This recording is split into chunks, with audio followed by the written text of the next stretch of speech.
Muito boa noite, estamos começando mais uma reunião do DEFI e hoje estamos inaugurando uma nova linha temática, ciência e religião, um diálogo importantíssimo, principalmente para os nossos dias atuais. Então, seja muito bem-vindo, seja muito bem-vinda aqui no NEFI. E hoje nós vamos falar sobre a origem. É isso mesmo, a origem. 4 visões acerca da origem. Nós vamos falar um pouco sobre cada uma dessas perspectivas, claro, de uma maneira bem superficial, não dá para abordar tudo minuciosamente, até em razão do tempo também, mas nós vamos dar uma pincelada nesse assunto que é muito legal. E antes de nós começarmos, eu quero desde já indicar um livro para você que ficou interessado nessa temática de ciência e religião. Poxa, Lico, eu gostei pra caramba,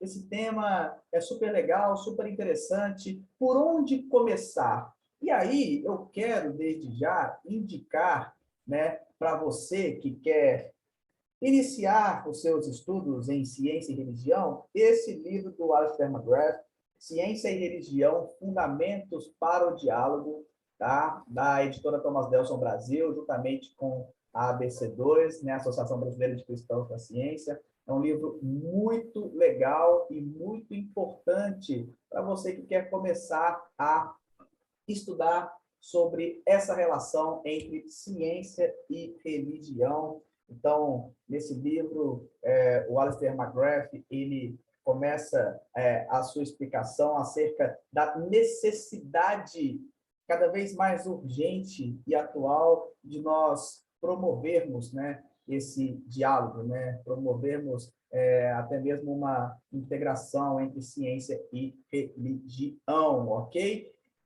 Então, hoje nós vamos falar, como eu disse, sobre a origem, e eu já quero compartilhar a minha tela com vocês. Então, vocês que estão assistindo, vocês estão vendo a nossa tela, a origem, a origem. E aí, falando, né, da origem, eu já quero indicar uma segunda literatura, e, aliás, esse livro ele é a base da nossa reunião de hoje, que é um livro que se chama A Origem, 4 visões cristãs sobre criação, evolução e design inteligente. Tá? É um livro editado pela Thomas Nelson Brasil, né, também juntamente com a ABC2, né, a Associação Brasileira de Cristãos da Ciência, eles, juntamente com a Thomas Nelson, fizeram uma coleção chamada Fé, Ciência e Cultura. Então, tanto esse livro do Alistair McGrath, né, Ciência e Religião, Fundamentos para o Diálogo, quanto esse livro da Origem, ambos pertencem a essa coleção Fé, Ciência e Cultura. E aí esse livro é muito legal, porque são 4 autores e cada um desses autores defendem uma perspectiva acerca da origem, tá? Então, nós vamos ver aí, e é legal porque esse livro ele é um debate, então, geralmente, um determinado autor defende o seu ponto de vista, logo em seguida os outros 3 contrapõem esse ponto de vista apresentado, e no final tem uma réplica, né, daquele que propôs a perspectiva inicial, rebatendo uma por uma das objeções levantadas. Então, fica aí a origem. Vocês estão vendo aí 2 capas de livro, mas é porque a esquerda é a primeira capa do livro, e logo depois a Thomas Nelson lançou uma segunda edição já com a capa modificada, tá bom? Mas o conteúdo é o mesmo, tá bom? E aí, né, nós temos a famosa famoso versículo de Gênesis 1:1, no princípio criou Deus os céus e a terra. E aí nós começamos, então, a falar sobre a origem com base aí em Gênesis 1. E aí, por que é importante nós falarmos sobre esse assunto, né?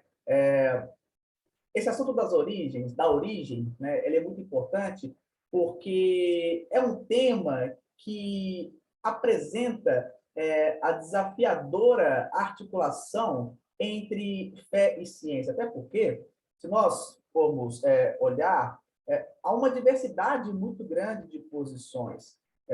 Dentro do cristianismo mesmo, até mesmo com relação a temas teológicos, tá? Seja questões escatológicas, seja questões de eternidade, de eucaristia, de eleição, e com a origem, né, não seria diferente também. Então, quando se fala em origem, nós estamos falando de algo que suscita várias questões, suscita uma pluralidade de ideias a respeito desse tema. E aí é muito interessante nós trabalharmos acerca dessa questão da origem. E aí eu quero colocar aqui algumas questões, né? Eu coloquei aqui no slide como as principais questões, mas não se limitam a estas, tá? Nós vemos aí, nessa questão de ciência e religião, várias questões que se apresentam, tá? A primeira questão que se apresenta é a respeito da datação das origens do universo e da vida na Terra, né? Segundo a ciência, o universo ele tem aproximadamente 14 bilhões de anos, né? E a vida na Terra, aproximadamente 3,5 bilhões, 4 bilhões. Então, segundo a ciência, tanto o universo quanto a vida na Terra, essas origens são bem antigas, né? Bilhões e bilhões de anos, né? Quando nós falamos numa perspectiva bíblica, esse tempo ele se reduz drasticamente, né? Então, quando nós partimos literalmente das genealogias contidas em Gênesis, né? Nesse percurso todo, nós estamos falando aí de um período de tempo de aproximadamente 6.000 anos, ou seja, a Terra e todo o universo teriam menos de 10.000 anos, tá? De acordo com a perspectiva, com essa perspectiva literal de Gênesis, tá? Há outras principais questões que se apresentam como a identidade de Adão, né? Adão era literalmente um homem, foi um homem literal ou um modelo, um arquétipo, né? Então, é uma outra questão que às vezes vira e mexe se apresenta também. Outra questão, né, a compreensão de dilúvio, né? O dilúvio de Noé, como que foi esse dilúvio? Foi um dilúvio global? Esse dilúvio ele afetou toda a humanidade? Ou esse dilúvio ele foi só local, foi só em uma determinada região muito específica?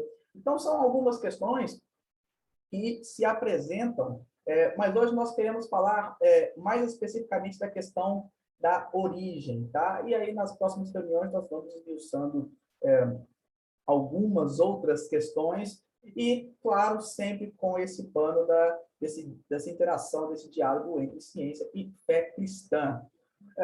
Antes de nós apresentarmos essas perspectivas, nós precisamos realizar aqui o que eu chamo de ajuste terminológico com relação à criação, com relação ao criacionismo. Por quê? Porque existe o criacionismo no seu sentido amplo e o criacionismo no sentido estrito. Então, num sentido amplo, todas as 4 visões apresentadas no livro, né, todas essas visões elas podem ser consideradas criacionistas, tá? Então, sob uma perspectiva ampla, essas 4 visões que são apresentadas no livro, elas podem ser consideradas criacionistas. Já no sentido estrito, apenas a visão da Terra jovem é considerada criacionista, tá? Então, a primeira perspectiva nós já até apresentamos aí, que é a Terra jovem, mas nós vamos falar dela e das outras daqui a pouco. Então, no sentido amplo, todas as 4 visões são criacionistas e, no sentido estrito, apenas a Terra jovem. Uma outra coisa que é necessário nós esclarecermos é a diferença entre evolucionismo e evolução, porque muitas pessoas acabam fazendo uma confusão e até mesmo colocando evolucionismo e evolução como sendo a mesma coisa, quando na verdade não é, tá bom? Quando nós falamos de evolucionismo, nós estamos falando de uma cosmovisão que nega a existência de uma divindade transcendente, né? Então, nós estamos falando de uma cosmovisão que pressupõe o materialismo, que pressupõe o naturalismo, ou seja, o desenvolvimento da criação do universo não tem nada a ver com o ser transcendente, tá? é totalmente diferente da evolução, porque, diferentemente do evolucionismo, a evolução sim é uma teoria científica, tá? E essa teoria científica, ela busca descrever os dados da criação, os dados do universo que se tem. Sejam esses dados por meio de registros, documentos, fósseis, né? Então, quando a gente fala de evolucionismo, a gente fala de uma cosmovisão que nega qualquer influência transcendente na criação do universo. Quando a gente fala de evolução, é diferente porque evolução já se trata de uma teoria científica, né, que busca descrever, né, a realidade através do que se tem disponível aí, tá bom? E aí, pessoal, eu quero trazer aqui uma frase do Carlos Xavier que eu acho muito interessante, que é o seguinte: evolução não é incompatível com teísmo e com cristianismo. O evolucionismo, sim, é incompatível com o teísmo, né?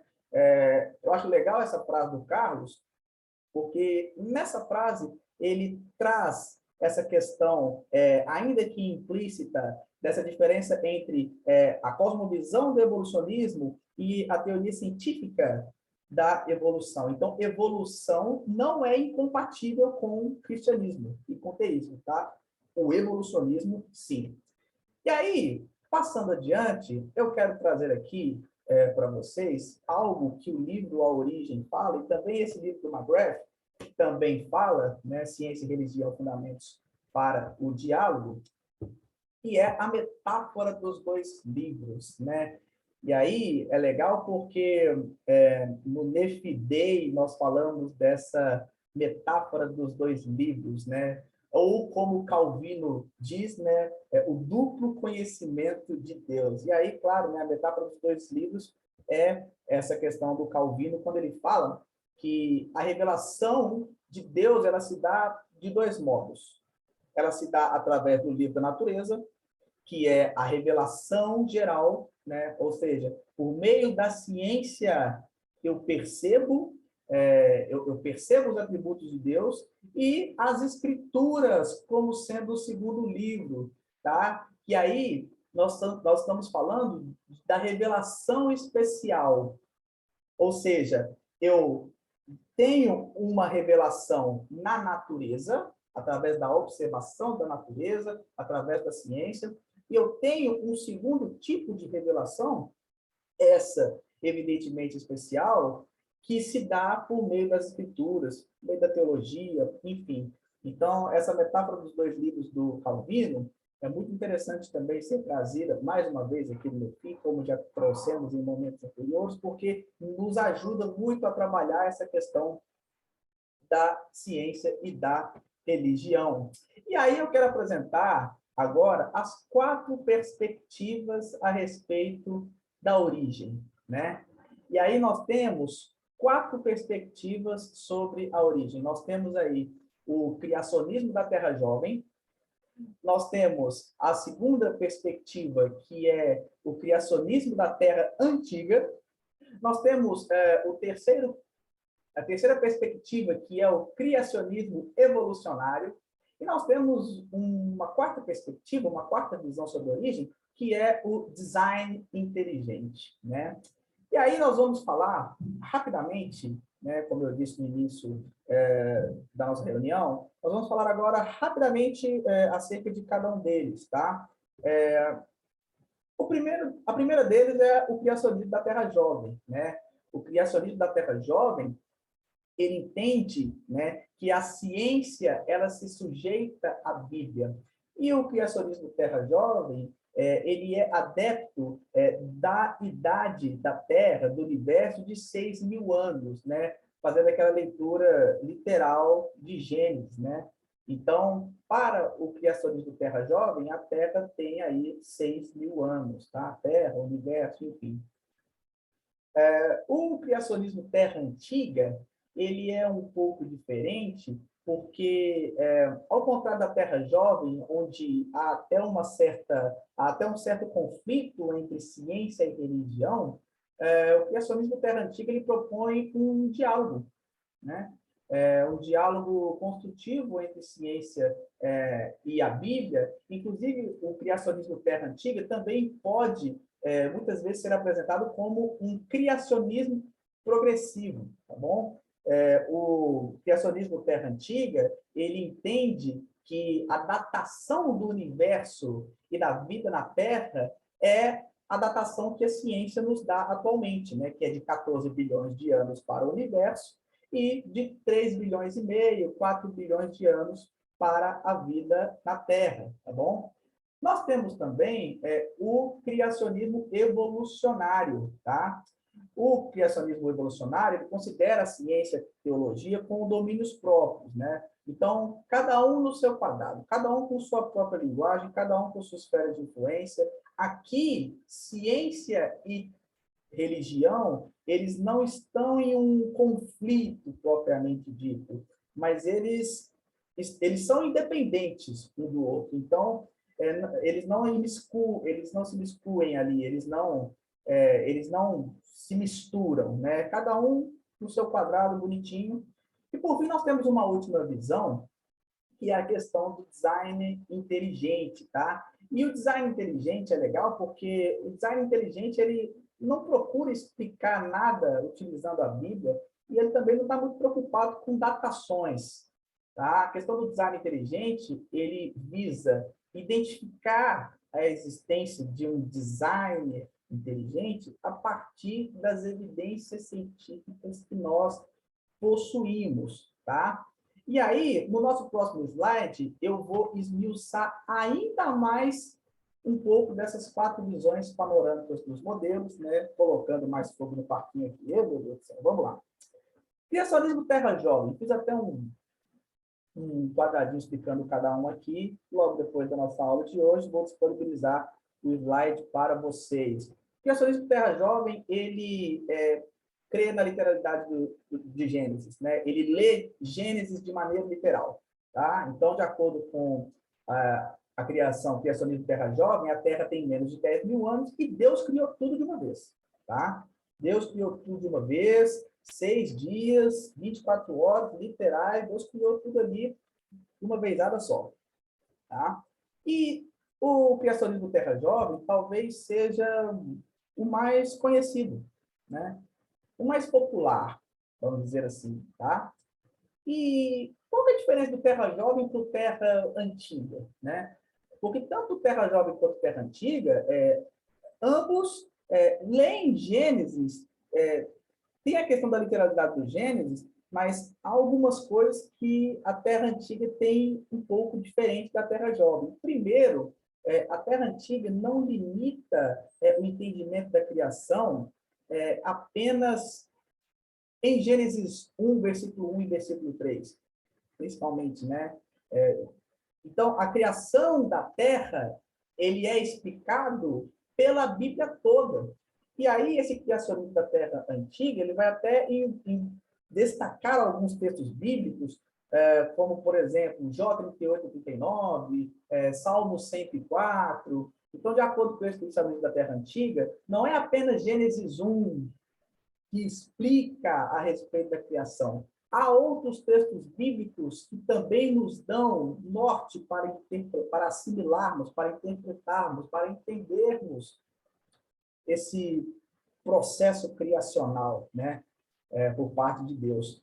E o criacionismo Terra Antiga, ele entende que houveram intervenções divinas em diferentes épocas e de diferentes maneiras ao longo da história, tá? E essas intervenções divinas ao longo da história, elas se deram para introduzir novas formas de vida, tá? Então, segundo o criacionismo Terra Antiga, Deus foi intervindo em vários momentos e em vários momentos Deus vai criando algo novo, né? Então, o criacionismo Terra Antiga, ele parte dessa linha, tá? Além disso, como eu falei há poucos minutos atrás, o criacionismo Terra Antiga, a datação do universo e da vida na Terra, a Terra Antiga, ela é adepta a datação dada pela ciência, de 14 bilhões de anos, de universo, de 3 bilhões e meio de vida na Terra. Tá? Agora, a Terra Antiga, que é um detalhe, a Terra Antiga, ela rejeita, e aí é que está o grande confronto dela com o criacionismo evolucionário. O criacionismo Terra Antiga, ele rejeita essa questão de uma origem comum universal, né? De que neandertais e humanos compartilham um ancestral comum, né? Ou que pássaros e dinossauros compartilham um ancestral comum. A Terra Antiga, ela rejeita essa ideia, tá bom? Então, esse é um ponto de distinção aí entre Terra Antiga e acionismo evolucionário. Outro ponto interessante da Terra Antiga é a respeito das múltiplas interpretações que ela tem a respeito do relato da criação em Gênesis. Por quê? Porque dentro da Terra Antiga, nós conseguimos enxergar 3 modos pelos quais eles interpretam Gênesis 1. A primeira delas é que os dias de criação são de 24 horas separados por longas eras. Tá? Há quem diga, inclusive, que do versículo 1 ao versículo 3 de Gênesis 1, há um lapso temporal de bilhões de anos. Inclusive, a queda de Satanás se deu justamente nesse intervalo de tempo. Né? Então, essa é uma primeira perspectiva de interpretação de Gênesis pela Terra Antiga. Uma segunda interpretação, dentro dessa visão da Terra Antiga, é que a Terra, que os dias de criação, de 24 horas, eles se dão após o intervalo de tempo entre Gênesis 1 e 3. Né? Então, a primeira visão é que os dias de criação de 24 horas são separados por longas eras. O segundo, dias de criação de 24 horas após o intervalo de tempo, entre Gênesis 1 e 3, versículo 1 e versículo 3 do capítulo 1. E a terceira perspectiva são dias de criação como eras, ou longos períodos de tempo. Então, quando Gênesis 1 está falando de dias, esses dias, na verdade, não correspondem a um espaço de 24 horas, e sim de eras. Tá? Então, essa é uma terceira visão de Gênesis dentro do criacionismo Terra Antiga. Tá? Logo depois, nós temos aí o criacionismo evolucionário. Tá? E aí, evidentemente, né, criacionismo evolucionário, teoria da evolução, né, já ligou os pontos. Né? O que o criacionismo evolucionário vai falar? Vai falar o seguinte, olha, Deus, ele cria e sustenta todo o cosmos. E Deus escolhe a evolução enquanto processo biológico para criar como um meio, como um instrumento para criar a biodiversidade da Terra. Né? Então, Deus escolhe a evolução como um instrumento de criação. Tá bom? E aí, 99% dos biólogos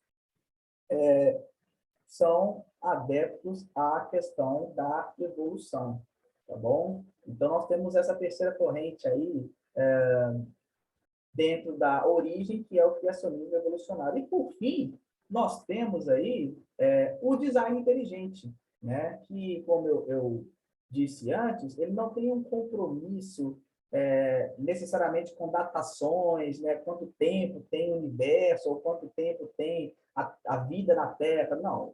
O design inteligente, ele se limita tão somente a, por meio dos dados científicos, né? Visualizar um designer inteligente por trás de tudo. Então, ele se limita a buscar na natureza evidências que demonstram a existência de uma mente criadora por trás de tudo. Tá? Então, essa é a versão do design inteligente. E essa versão do design inteligente, ela se comunica muito tanto com o criacionismo Terra Jovem quanto com o criacionismo Terra Antiga, tá bom? Então, é possível, por exemplo, pessoas que aderem à corrente da Terra Jovem e também ao design inteligente, assim como há pessoas também que são adeptas da Terra Antiga e também do design inteligente junto, enfim, isso é possível. há até aqueles que também possuem uma perspectiva do criacionismo evolucionário e também do design inteligente, né? Então, o design inteligente ele acaba sendo uma quarta perspectiva, mas é uma perspectiva mais dialogal com relação às demais perspectivas, tá bom? E, obviamente, que nem só de discordâncias, né, o mundo existe, né? É claro que há pontos de concordância entre as quatro visões, tá? A primeira delas é de que a Bíblia é a palavra de Deus dotada de autoridade. Todas as quatro visões, independente de ser terra jovem, terra antiga, criacionismo evolucionário, design inteligente, todas elas reconhecem a Bíblia como palavra de Deus. Todas elas reconhecem também que Deus criou e sustenta tudo, né? Creio em Deus Pai Todo-Poderoso, Criador dos céus e da terra, credo apostólico aí, né? Então, as quatro visões também concordam que Deus criou e sustenta tudo, tá bom?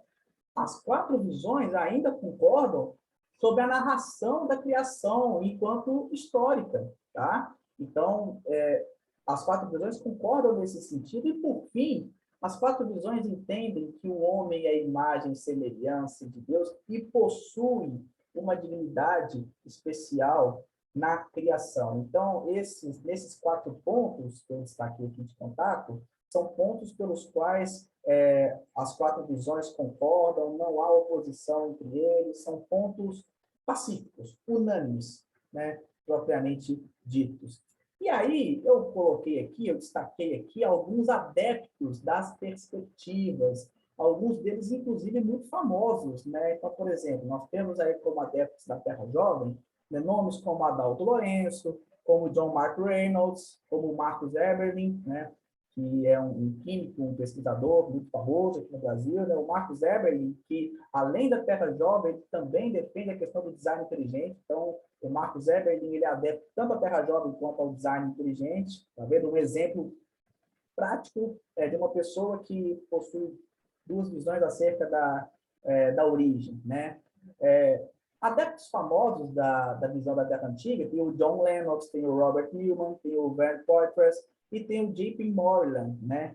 Que é o famoso parceiro aí do William Lane Craig, né? É um calhamaço de livro, filosofia e cosmovisão cristã.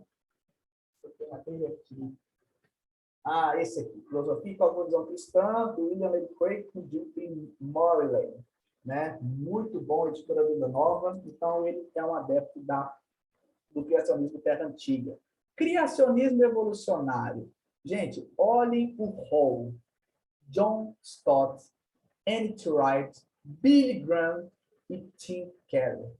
Gente, olha, esse criacionismo evolucionário é bem forte, viu?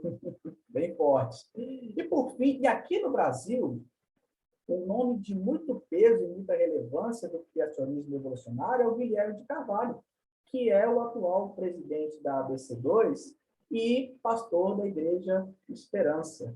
Tá? Então, o pastor Guilherme de Carvalho, ele é um defensor do criacionismo evolucionário, juntamente com a ABC2, praticamente. E alguns adeptos famosos do design inteligente, nós temos o próprio Marcus Eberlin, igual nós destacamos anteriormente, temos o William Dembski, temos o Michael B. e temos o Mauro Meister, que também é aqui do Brasil, né, da Igreja Presbiteriana, professor do Centro de Pós-Graduação Andrew Jumper, tá bom? Então, nós temos aí alguns nomes famosos aí, cada um com as visões que aderem, tá?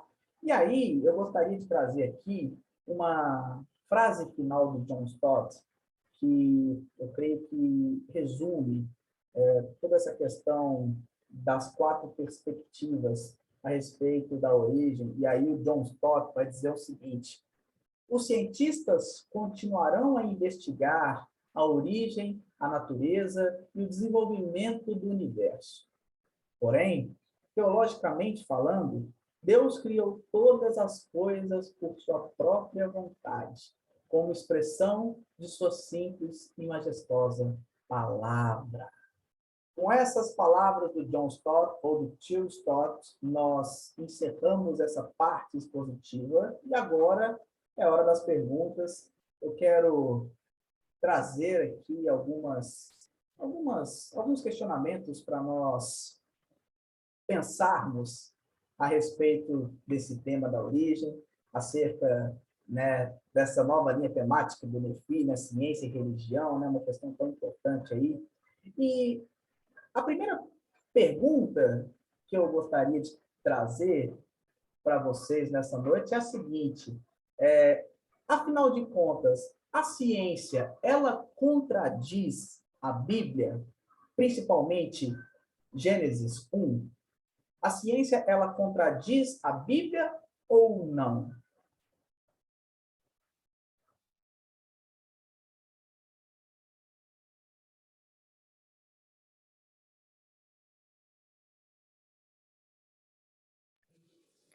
Boa noite, pessoal. Acho que eu vou puxar a fila. Vocês estão conseguindo me escutar direitinho? Ah, ok. Se a ciência contradiz a Bíblia, eu digo assim, com convicção que não. Eu acredito, eu acho que quando o Lincoln traz essa diferenciação entre o que é evolução e o que é evolucionismo, gostei bastante, vou usar essa linha de pensamento para explicar minha resposta. Eu acredito que o que pode acontecer é porque a ciência é feita de cientistas que têm uma subjetividade. Então, eu creio que, em muitos momentos, a ciência, ela, por trabalhar com comprovações, e principalmente analisando essa parte da criação, ou enfim, do surgimento do mundo, como queiram chamar, a gente sabe que a gente não tem respostas comprobatórias. Então, talvez essa ausência de respostas, né, fazem alguns seguirem um caminho mais cético, os cientistas, eu quero dizer.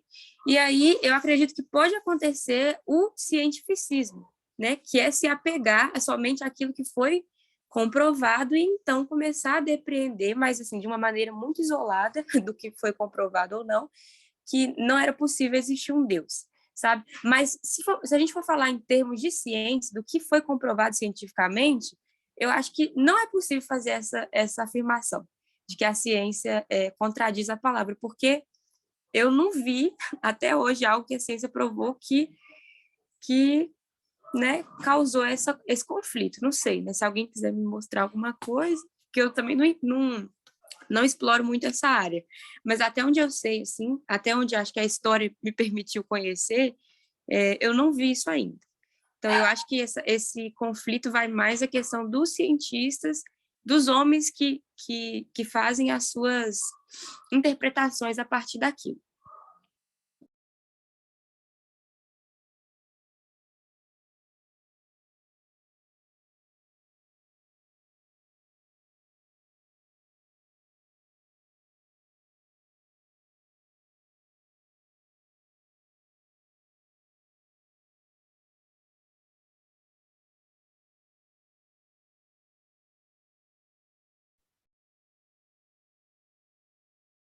Boa, Manu.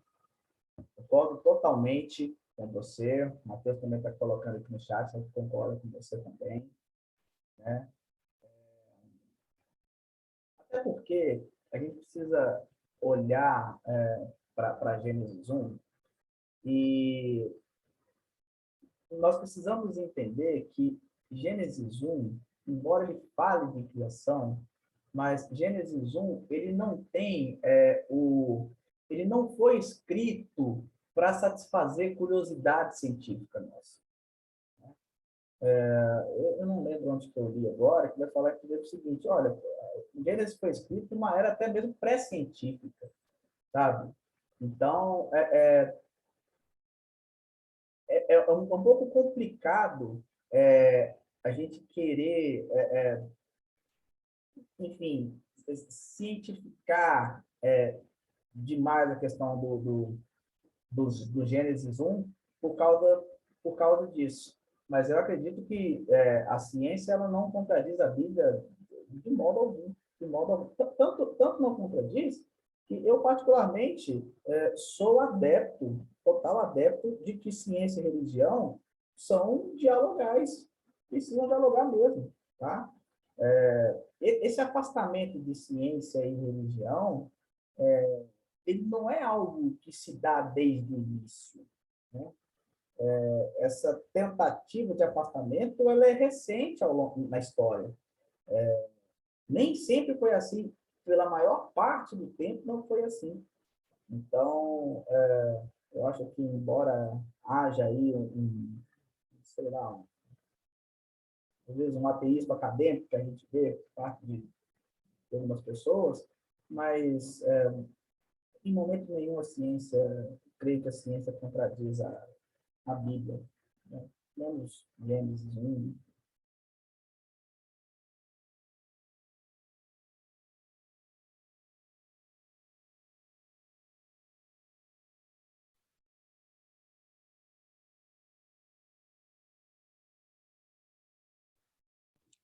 Eu acho, Lincoln, que nessa pergunta também, não sei, talvez caiba a gente analisar a igreja, como a igreja lidou com isso ao longo da história, né? Porque a gente analisar isso na atualidade, talvez pareça ser óbvio para alguns, né? Tipo assim, é claro que não. Ou para quem pelo menos já teve acesso a essas conversas mais voltadas para o mundo acadêmico, sabe que não existe que na realidade não existe esse confronto. Mas, igual na aula de ontem, né? A gente falando sobre ortodoxia, em alguns momentos, a gente reconhece, né, que a igreja, ela, vou dizer assim, né, às vezes com a motivação de manter uma ortodoxia, o que era algo bom, mas ela chegou a afastar, por exemplo, afastar artistas do corpo, afastar os cientistas, literalmente queimar pessoas. Então, eu acho que essa mácula, né, que a igreja causou ao longo da história, ela marcou esse afastamento entre ciência e religião, sabe? Parece que talvez para alguns ainda é muito difícil entender como um cristão pode ler sobre evolucionismo quando se tem essas histórias em mente, né? Então eu acho que isso precisa ser mais superado, vamos dizer assim, né? Entender que existiu que isso que aconteceu foi um erro da igreja, né? Os cientistas de tudo não estavam errados e muitos não fizeram aquilo, né? Tentaram comprovar com a tentativa de derrubar a igreja ou derrubar os líderes. Não, às vezes era mesmo para agregar um conhecimento, agregar valor. Mas isso não foi bem aceito, né? Porque a gente também sabe que em cada era as pessoas agem de acordo com o conhecimento que têm. Então, eu acho que, visto, né, esse conflito assim, entre ciência e religião, acho que algumas coisas ainda precisam ser desmistificadas mesmo da nossa cabeça.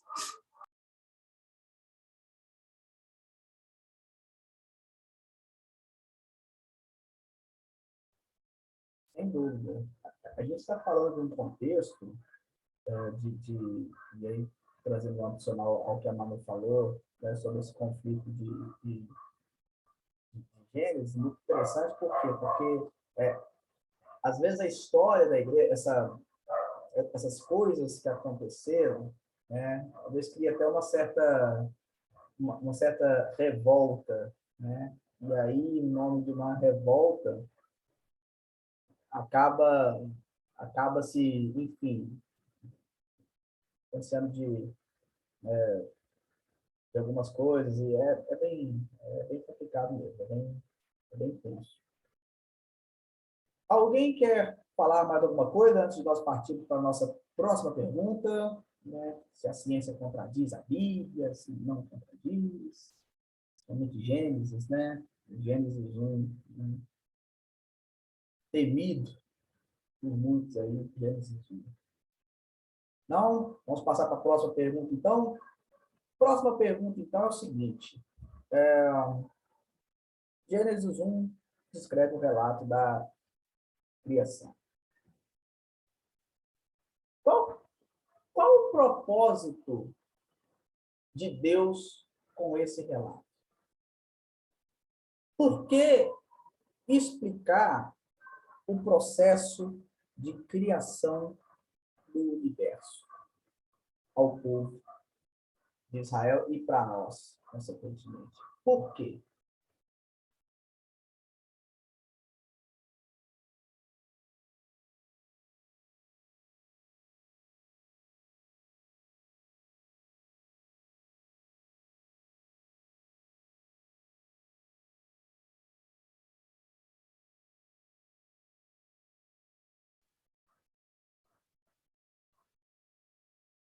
Pensando aí, mano? É muito reflexiva essa pergunta. Tá certo, tá certo, tá certo. Vou tentar melhorar ela um pouco, então. Tá? Além do propósito, né? Qual o propósito, né? Os primeiros capítulos, esses primeiros capítulos, principalmente Gênesis 1, né? Eles fornecem explicações científicas a respeito da criação ou não?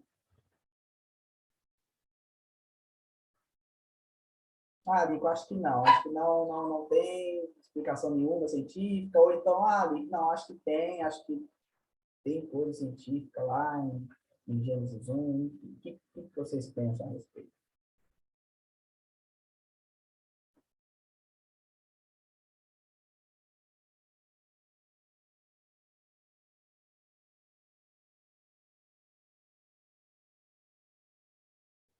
Gente, vocês estão muito calados, gente. Ou o assunto é...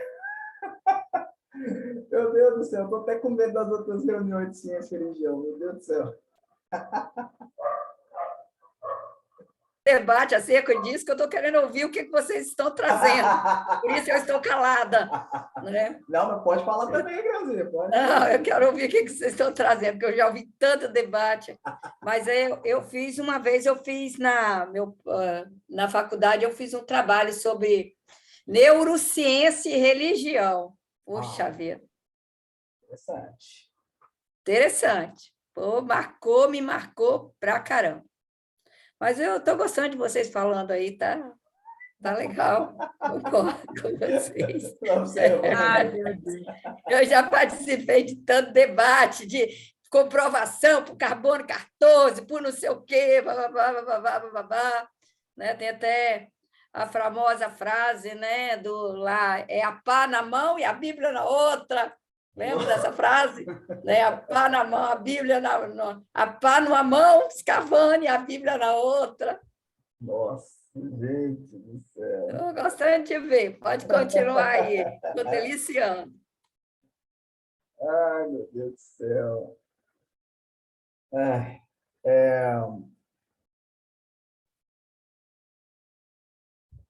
Tá, ok. Vou tentar falar um pouco sobre isso, né? Um erro que se comete muito é nós olharmos a Bíblia, principalmente o relato de Gênesis 1, com o nosso olhar. E aí, por exemplo, nós queremos enxergar Gênesis 1 e ver em Gênesis 1 um tratado científico-teológico. Só que nós temos alguns problemas aí. Por quê? Porque a intenção de Deus, quando vai escrever Gênesis 1, não é científica. A gente está falando do povo de Israel. A gente está falando de um contexto onde o politeísmo reinava. A gente está falando de uma cultura, principalmente egípcia, em que tudo era Deus. O Deus Sol era o Deus Ra, o Deus do ar era o Shu, né? Deus Lua, Deus, sabe? A mitologia egípcia. Quando Deus vai falar no Gênesis 1, eu entendo e concordo que o que Deus, na verdade, quer fazer é, primeiro, se revelar, o Yahvé se revelando ao povo, e desmistificar principalmente a mitologia egípcia, a cultura egípcia, que dizia que tudo era Deus. E não era. O que Deus faz? Deus se apresenta como o Criador e o mantenedor do universo para um povo que estava o conhecendo agora. A gente falou na última aula de de Teologia Sistemática, a aula que eu dei com Camila, e aí eu falei sobre o Antigo Testamento. E o Antigo Testamento, gente, é a história de Deus construindo um povo que brigava com Yahvé. Ora morria de amores, ora queria se apartar desse Deus, né? Ora contemplava as maravilhas que Deus fazia, ora queria voltar para o Egito, porque era melhor ser escravo do que padecer no deserto. Então, nessa questão de Deus construir um povo, Gênesis 1, não apenas o 1, os capítulos posteriores, enfim, a preocupação é se revelar, de modo que o povo possa compreender um pouco mais quem ele é, quem Deus realmente é. Sabe? Então, eu creio que o propósito real de Gênesis 1 é esse. Eu não creio que há um propósito científico, tá? A Bíblia não tem preocupações científicas. E assim, até digo mais, a Bíblia, gente, não é sequer um tratado teológico. Porque, às vezes, também a gente quer ler a Bíblia como um tratado teológico, e não é. Longe disso, sabe? Então, na minha humilde opinião, eu acredito que o propósito real de Gênesis 1 é esse. Então, não tem questão científica. A preocupação do autor com o leitor primeiro, o leitor original, era longe de ser científica. Era uma questão de se apresentar como o Yahvé, o eu sou. Né? Eu sou o mantenedor de tudo, eu criei todas as coisas. Vocês ouvem falar aí do Deus Sol, Deus Lua, não tem esse negócio. Entende? Eu criei tudo, tudo a mim pertence. Né? Não sei, esse é o modo como eu tento entender, pelo menos, Gênesis 1. Né? Deixa eu ver aqui, que eu vi que o Estevão colocou algo no chat aqui. Ó. Pode parecer meio clichê, mas vejo Deus demonstrando o poder dele através de suas palavras de criação e o cuidado em fazer o homem com suas próprias mãos. Sim, há um cuidado de Deus em se revelar nesse sentido de demonstrar o seu poder através, inclusive, da criação do cosmos. Tá? Então, sim. Esse aspecto, sim, eu consigo visualizar em Gênesis. Tá? Alguém quer falar alguma coisa, gente?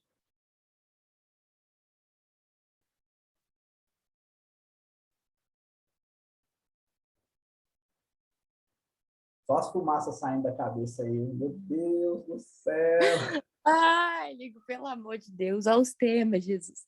Mas é engraçado, é interessante, né? Quando você traz esse panorama da cultura dos egípcios, porque ontem a gente começou a falar sobre os livros da Bíblia, né? Um pouquinho. E aí a gente falando que por mais que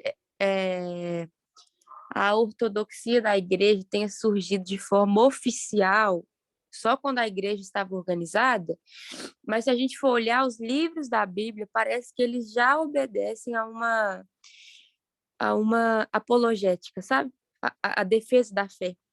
Então, é o que o Bruce Shelley chama de ortodoxia funcional.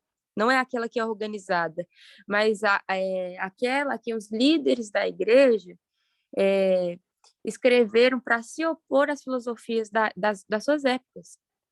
Então, é interessante. Ontem a gente até falou do livro de Romanos, né?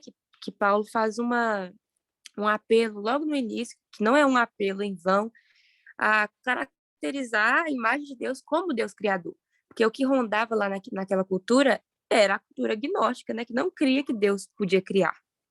E se Deus criasse, se Deus existisse, ele não podia ser um Deus criador, porque tudo que era matéria era ruim para quem era gnóstico, né? Então, Deus é um Deus que vai criar coisas ruins. Então, quando a gente traz essa perspectiva para o livro de Gênesis, é muito interessante entender que tudo na Bíblia teve um propósito de ser escrito, né? Esse enredo, assim, ele foi muito bem pensado. Então, muito interessante você ter trazido essa funcionalidade para o livro de Gênesis.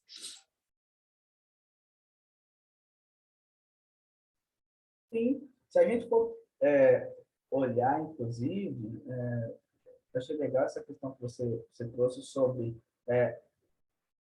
a defesa, ela se dá desde o início, né? A defesa dessa questão da fé cristã, tanto no Antigo Testamento, enfim, vai passando pelo Novo, é, é bem interessante.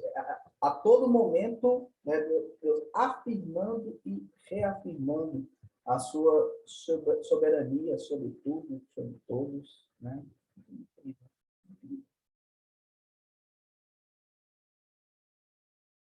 Deixa eu ver aqui no chat aqui. Mesmo.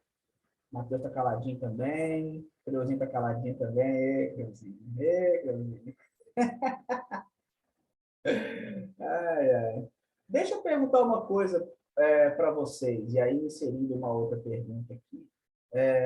Nós apresentamos aqui 4 posições sobre esse assunto da origem, né? Terra jovem, terra antiga, criacionismo evolucionário, design inteligente, enfim. Sobre a origem, tá? Nós precisamos ter uma posição definida sobre o assunto. Nós precisamos escolher, adotar uma ou algumas dessas perspectivas. Nós precisamos. Eu acho que em relação à nossa fé, nós não precisamos nada disso. Apesar de você ter alguns posicionamentos, face até pesquisas científicas, né? Você tem alguns pensamentos, algum posicionamento, mas isso não afeta a nossa fé. Porque, por exemplo, quando se discute Gênesis academicamente, inclusive, eles veem entre o capítulo 1, isso é consensual, capítulo 1 e o capítulo 2, 2 relatos diferentes da criação. O que eles chamam de mito, mito 1 e mito 2 da criação.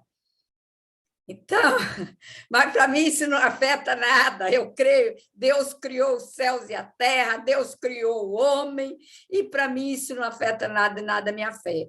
Mas eu fico rindo porque os debates são muito acalorados quando academicamente se discute isso, sabe?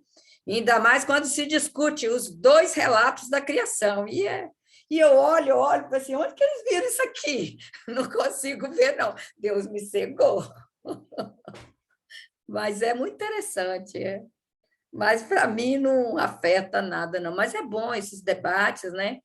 Já assisti tanto cientista falando, cientista famoso sobre o criacionismo, sobre como evolucionismo, né? E para mim só existe uma verdade: Deus me criou, acabou, criou os céus e se revela através de tudo isso. É tremendo isso, quando você pensa que Deus se revela através de tudo isso, isso é tremendo. Mas, eu também. quando se parte de debate acadêmico, dá quase pancada, como diz o outro, porrada e bomba. Desculpa aí. Exatamente. Eu acho que esses posicionamentos, no final das contas, são, sei lá, são desdobramentos, formas de pensar do que Deus já fez, né? Então, não acho que necessariamente você, como cristão, precisa adotar. Acho que se você tiver acesso a esse conhecimento e escolher alguma, vamos dizer, alguma desses pontos para concordar, amém. Desde que isso não interfira na sua fé, como não interfere. Então, eu não vejo essa necessidade assim, não. O conhecimento é importante, tá? Eu acho que é bom a gente conhecer esses tipos de debate, até para quando alguém vier puxar isso, você já tem esse conhecimento, entendeu? É muito interessante conhecer. Conhecer mesmo, porque senão eles te enrolam, sabe? Faz bolinha ali e te amarram. Verdade. Eu também sou adepto de que não precisamos necessariamente escolher alguma ou algumas perspectivas com relação à origem. Acho que saber sobre elas é bom, é necessário. Eu particularmente creio que a igreja ela se verá cada vez mais, como é que eu vou colocar assim, confrontada com relação a esse tema especificamente, né? Porque o que acontece, o que é o tradicional de acontecer, geralmente, né? Quando a gente ouve falar algo do tipo. Jovem criado na igreja, né? A vida toda, e aí vai para a universidade. E aí, na universidade, o jovem começa a ter acesso a matérias. E aí são matérias que dá uma explosão na cabeça da pessoa. E muitas vezes essas informações, elas soam como algo que, sei lá, não afrontam a sua fé, a sua crença, aquilo que você foi criado ouvindo desde criança e tal. E aí, às vezes, esse jovem ou essa jovem chega na sua igreja e vai perguntar para o pastor: pastor, minha cabeça está muito confusa, está muito doida, porque eu estou fazendo a faculdade e tal, e lá falaram tal coisa a respeito. E aí, a resposta que se dava muitas vezes era o seguinte: não acredita nisso não, lê a Bíblia lá e está tudo lá, e fim de papo. E aí era um problema, porque é um tipo de resposta que, principalmente hoje, ela não basta. Ela não basta. O que eu estou querendo dizer com isso? A igreja ela não é a igreja não é academia. E a academia não é igreja. Porém, contudo, todavia, entretanto, a igreja, né, principalmente, né, eu e Creuzinho, a gente nós somos pastores agora, Estevão e Manu também são líderes em suas igrejas. Não sei se o Matheus é líder na igreja dele, mas se não for, daqui a pouco vai ser, viu, Matheus? Mas é muito provável que nós sejamos confrontados com situações, se não iguais, parecidas com estas. E nós, como igreja, nós precisamos estar preparados para trabalharmos esse assunto, quando nos for apresentado, de maneira consistente, tá? Evidentemente, nós não somos obrigados a saber tudo, gente. É impossível saber tudo, tá? Isso, né? Enfim, eu queria ser um polímata para saber um pouco, eu queria saber muito bem de um monte de coisas. Não sou, não consigo. Mas não sou líder, mas isso aqui, boa. Mas a igreja precisa estar preparada para esse tipo de assunto. Eu acho que a igreja, pastores e líderes, precisam cada vez mais se inteirarem sobre esse assunto, porque é uma demanda que já tem chegado e a tendência é essa demanda aumentar cada vez mais. Então, questionamentos a respeito da fé, questionamentos oriundos de informações que o jovem recebe na universidade, principalmente nos primeiros períodos. E aí o jovem quer respostas, ele quer esclarecimentos, e está certo, precisa buscar mesmo algum lugar. E ele vai na igreja para... Minha mente está sendo confrontada. Como que eu faço? Eu acredito que a igreja precisa se preparar para apresentar enfim, informações consistentes e levar esse jovem a uma reflexão mesmo, né? Não é também demonizar, não é. Mas a igreja precisa estar preparada nesse sentido. Né? Enfim, é o que eu penso. Eu fechei meu vídeo para procurar ali na estante, 13 séculos bíblicos, ciência e história à luz da Bíblia. Pastor Graciano Moreto foi o primeiro pastor da Igreja de Deus da Profecia no Brasil. Né? Em 2010, ele escreveu esse livro, traz algumas coisas interessantes. Ele me mandou de presente o livro, né? Está ali. Né? Então, ele escreve algumas coisas interessantes aqui. Pastor Graciano Moreto, ele é teólogo pela Igreja Batista, foi formado pela Igreja Batista, né? E foi o primeiro pastor da Igreja de Deus da Profecia. Né? Foi o que apoiou o missionário Colomb aqui. Ele escreve esse livro, 13 séculos bíblicos, ciência e história à luz da Bíblia. Uau. Tem algumas coisas bem interessantes. Vou tentar garimpar, ver se acho esse livro para comprar, ou não sei. É interessante, né? Eu nem sei se ele chegou... Eu sei que ele me mandou de presente, sabe? Ele me ligou, falou assim, ele mandando um presente. Aí chegou aqui para mim. Nem sei se chegou a fazer outras tiragens. Muito legal, muito legal. Então, não precisamos adotar nenhuma, também creio que não precisamos adotar nenhuma perspectiva específica, mas é bom saber, né? Ainda que superficialmente, é bom saber. E outra coisa, pessoal, essas 4 visões são as 4 perspectivas principais, mas existem mais, tá? Essas 4 são as 4 que mais sobressaem, mas existem outras, tá bom? Uma última pergunta que eu queria colocar aqui, antes de nós encerrarmos a reunião de hoje, é o seguinte: como decidir o que da ciência contemporânea é aceitável e o que flerta com a heresia teológica? Né? Como decidir? Como saber? Né? Enfim, o que eu... Enfim, como que eu vou ter esse discernimento de, não, isso aqui é ciência, posso consumir, e o que não, isso aqui já tá zoado, isso aqui já está totalmente fora, já... Como que nós podemos ter esse feeling, né? Esse discernimento? Como? Como que eu sei que isso é ciência e isso aqui já é uma heresia teológica travestida de ciência ali?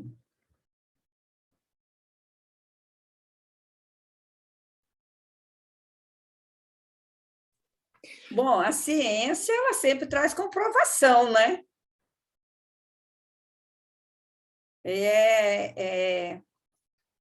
Como é que eu poderia colocar isso? Como que você vai diferenciar a ciência da heresia teológica?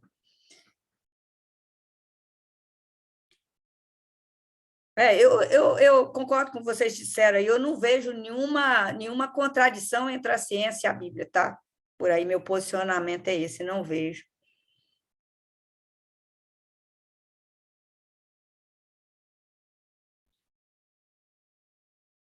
Eu não consigo pensar em nada que agora, neste momento, que cientificamente...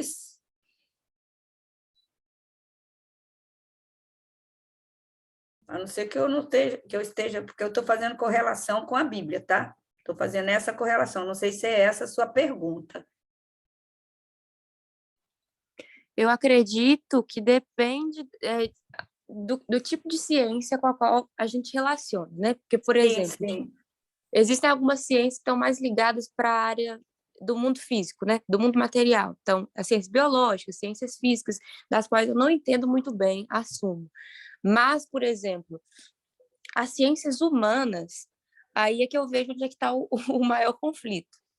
Porque existem pensamentos dentro da universidade que são considerados pensamentos científicos, estão baseados em doutrina ou bibliografia, que é considerado um trabalho científico, mas não é um trabalho que passa pelo crivo cristão, né?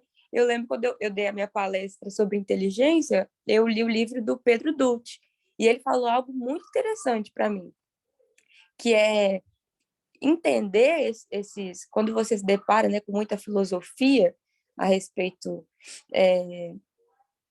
desses assuntos, né, você precisa passar, é como se você estivesse passando por um tripé, que ele chama de tripé criação, queda e redenção.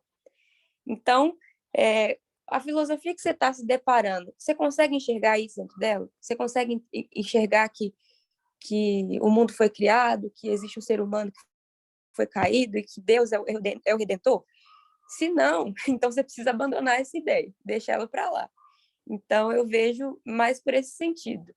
Agora, quanto às comprovações do mundo físico, assim, como eu creio que não existe alguma contradição entre essas e a Bíblia, eu não acho que exista algo que tem que ser deixado para trás. Eu acho que o conflito maior está entre as humanas e sociais mesmo. Eu vejo assim. Aí está mais dentro da filosofia, né? Não é dentro da comprovação científica mesmo, porque o que se tenta comprovar cientificamente em relação à Bíblia, eu, sinceramente, não consigo pensar em nenhuma contradição. Agora, na ciência humana, realmente, né? Tem cada besterol aí que, pelo amor de Deus.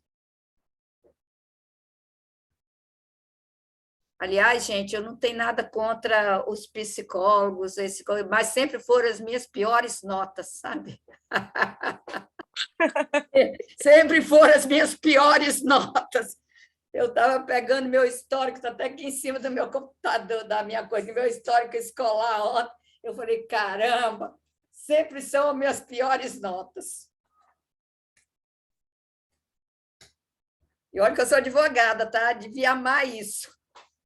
Vamos não. Eu também tive Nada que psicologia você seja jurídica. muito no campo da imaginação, sabe? Eu abandono logo. Eu abandono logo. Já eu sou o contrário. Eu sou muito racional, eu sou racional demais, eu tinha que ser menos.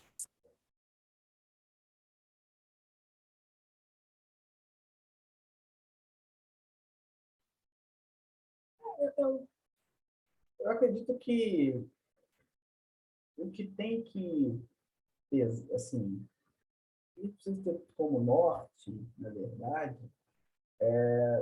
o que é essencial na doutrina cristã.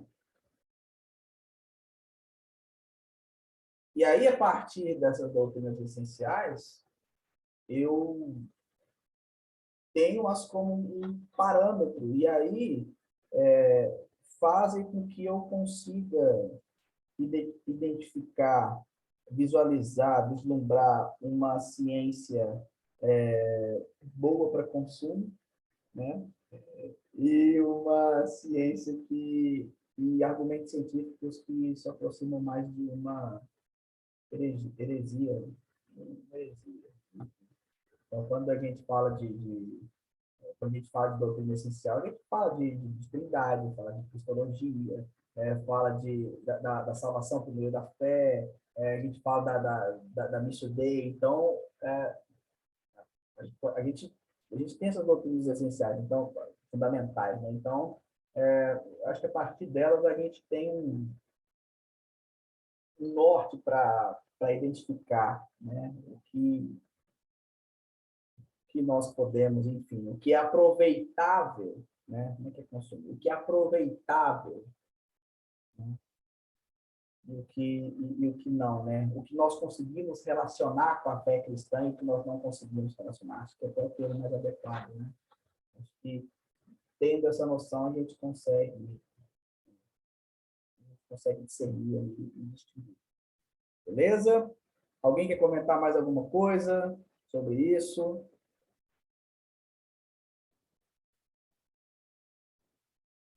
Não? Ciência e religião. Gente. Meu Deus do céu, meus filhos gostam de polêmica mesmo. Meu Deus do céu, mas amém. Polêmica é o nosso esporte, né? Esse é o hobby do Lincoln. Ah, tô sem nada para fazer, vou criar uma polêmica a mais. A gente gosta de treta, né? Não tem jeito, né? A gente, quando a água está muito parada, a gente agita, não tem jeito. O que é, Creuzinha? Vou mandar o tema que eu apresentei na faculdade para você, neurociência e religião. Aliás, eu quero marcar com vocês e você dar essa aula para nós sobre Que neurociência e isso, religião. que Não, nada. que isso, nada. Lá eu era obrigada. Lá eu era obrigada. Aqui é um convite. Aqui é um convite. E o professor ainda era Apoiado. filósofo ainda. Não. Aqui o único que eu sei que é da área da filosofia é o Juanzito, mas o Juanzito entrou rapidinho e saiu depois. O Juanzito É interessante. Não, mas, convite, ó. Eu iria adorar. Não. Eu também. Pensa nessa possibilidade, Cruz. Vamos trabalhando isso aí. Que isso. Quero ouvir vocês. Vocês são os novinhos aí, ó. Cheio de gás, cheio de... Nossa, ele vai armazenar aí, ó. Estou aqui para aplaudir. Gente, tá certo. Vai pensando aí no convite. Depois eu vou reformular esse convite aí. Eu, hein? Que isso? A gente conversa sobre isso. Bom, pessoal, é isso, né? Estamos encerrando nossa primeira reunião da nova linha temática do NEFI, Ciência e Religião, né? Esse tema da origem, né? Esse é um tema tão rico, tão intrigante, né? E se vocês querem saber mais sobre o tema, né? Tem vários livros da ABC2 em parceria com a Thomas Nelson Brasil, nessa coleção de fé, ciência e cultura que falam sobre esse assunto, né? Então, tem vários temas. Deus e Darwin, por exemplo, né? Um dos livros que tem nessa coleção. Criação ou evolução? É preciso escolher? É um outro livro também da coleção que é super legal. Então, super indico, né? Para vocês que querem aí mergulhar nesse universo de diálogo entre ciência e religião. E é só o começo, tá, gente? Essa é só a primeira reunião. Bom, nas próximas nós vamos trabalhar muitas coisas legais, nós vamos introduzir vocês nesse universo, tá bom? Segunda-feira próxima seria a reunião de teologia sistemática, tá? Com a Camila, mas ela não vai poder nessa próxima segunda-feira, então nós vamos reagendar essa reunião da Camila, tá bom? Sábado que vem, dia 4, nós temos reunião do Clube de Leitura do NEFI, sábado à tarde com a Poli. Tá bom? Nós estamos lendo o livro do Iago Martins, No Alvorecer dos Deuses, né? Que fala sobre idolatria, gente, é um livro maravilhoso. Eu estou lendo aqui com a Pamela, é sensacional, né? E o livro é legal que, além da idolatria, trabalha a respeito de cosmovisão, né? É muito, muito interessante. Vocês que quiserem ler depois, No Alvorecer dos Deuses, Iago Martins, super recomendamos a leitura, tá bom? E antes de encerrarmos, uma última novidade que eu queria anunciar para vocês aqui, né? Vou anunciar porque já estamos há um mês, praticamente. Mês que vem, em junho, o NEFI faz 1 ano, meus amigos, passou rápido, 1 ano de existência do NEFI. E nós vamos comemorar essa data de uma maneira muito especial e com uma pessoa muito especial. André Heinck estará conosco no dia 29 de junho, às 9 horas da noite. André Heinck estará conosco, ele que escreveu o Aqueles da Bíblia e os Outros da Bíblia, e ele estará dando uma palestra para nós sobre a história de Israel, a cultura do povo de Israel, a história, a relação do povo de Israel com Yahvé. Gente, é incrível, tá demais, tá bom? Nós não vamos demorar muito, porque o André só poderá ficar conosco até às 10 da noite, então será apenas 1 horinha, mas será uma hora muito preciosa, muito rica para nós. Então não percam, dia 29 de junho, quarta-feira, 9 horas da noite, André Heinck, aqui no NEFI, para nós comemorarmos 1 ano de existência, tá? Então venha participar dessa festa conosco, comemore com a gente e, claro, continuem divulgando o NEFI nas suas redes sociais, grupos de WhatsApp, para que nós possamos continuar expandindo a nossa comunidade, o nosso fórum de discussões, sempre abordando a cosmovisão cristã nas mais variadas áreas do conhecimento, e que nós possamos continuar tendo a oportunidade de trazer grandes nomes da teologia brasileira, grandes nomes, grandes cristãos na ciência, palestrando para nós, né? Nós tivemos a nossa conferência online no final do ano passado, e tem novidade também a respeito disso, mas eu não vou falar agora, porque senão é demais, então fique com essa pulguinha atrás da orelha, tá bom? Então, fiquem ligados na nossa programação, dia 29 de junho, 9 horas da noite, André Heinck estará aqui no NEFI conosco, tá bom, pessoal? Muito obrigado a todos vocês, Creuzinha, grande abraço, minha irmã, Estevam, meu brother, abração para você, Matheus, tamo junto, obrigado pela presença sempre, Manu, querida, Deus abençoe demais você, obrigado, my friend, tamo junto, come together, grande abraço para vocês, boa noite, fiquem com Deus, até mais, pessoal.